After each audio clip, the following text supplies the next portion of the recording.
Hey everybody. So today I wanted to chat about something that's a pretty hot topic in the mild TBI and concussion community.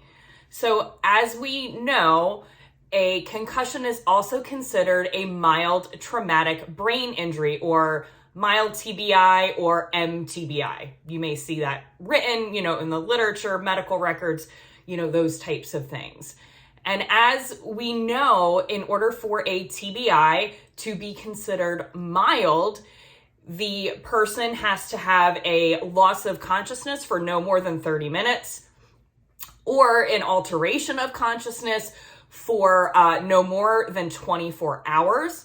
And when I say alteration of consciousness, I'm referring to feeling like dazed, confused, and just off, right? Like you just don't feel like yourself, or the person that they just don't seem like themselves. And also too, their imaging, if they go to the ER, they go to, for a CAT scan or an MRI, it's going to be normal. There's not going to be any types of outward deficits showing or outward, lesions or, things like that, which is pretty frustrating, because when you're trying to educate somebody, as the provider about their brain injury, and they say, oh, well, my scans were clean, like they were fine. What are you talking about? And then that's where things get a little bit more hairy and a little bit more abstract. But diagnostics is not what I'm going to be talking about right now. So, between 80 and 90% of people have their concussion or mild TBI symptoms resolve within 2 to 4 weeks of the injury. Okay, so meaning everybody gets better, right? Things kind of heal. Could take a little bit longer than they want, but all in all, they kind of go on about their business and have no lasting or lingering effects.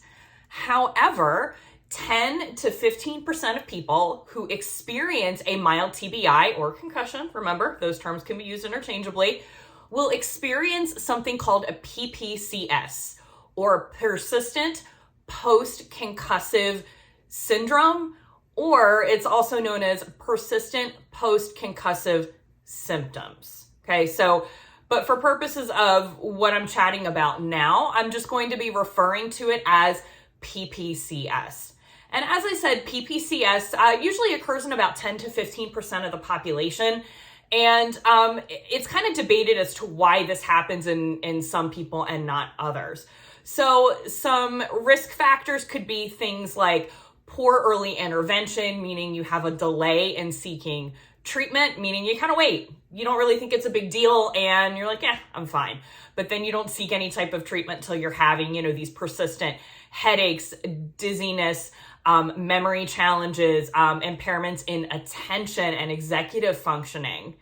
And sometimes you just don't think it's a big deal until it becomes a problem, right? And some other risk factors for developing persistent post-concussive syndrome, or PPCS, are being over the age of 40, okay? Being female, being traumatically injured, meaning, you got hit suddenly by something, or you were in a car accident, so that external outside force kind of coming along and kind of knocking you right in the noggin. Okay.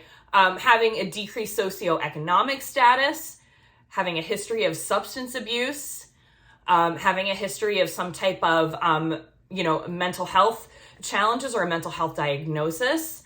And also pending litigation can also contribute to somebody having PPCS, or persistent post-concussive syndrome, which means that these symptoms from your concussion persist and linger for more than 4 weeks. So again, like I said, more often than not, everybody is going to recover quite quickly, within those 2 to 4 weeks. But if you are working with somebody in your clinic or your hospital that does have PPCS, there are some things that you need to keep in mind while you're working with that individual, okay?